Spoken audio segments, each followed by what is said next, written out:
Welcome to this tutorial on how to buy copper on eToro. First, you need to create an account on the eToro platform. Visit the eToro website and click on the Sign Up button. Fill in your details, including your name, email, and create a password.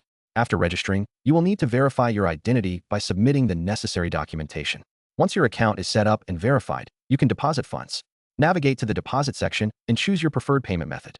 eToro offers various options, such as credit cards, bank transfers, and e-wallets.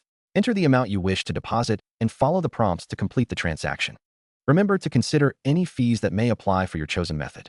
After your funds are available, search for copper in the eToro markets. Use the search bar at the top of the page to type in copper. Select the copper asset from the results, and you will be taken to the assets page. Here, you can find detailed information about copper, including its price chart and latest market news. To make a purchase, click on the Trade button. A window will pop up, allowing you to enter the amount of copper you want to buy. Review the details, including the total cost, and make sure you are comfortable with the investment. Finally, click on the Open Trade button to complete your purchase. Congratulations, you are now a copper investor on eToro.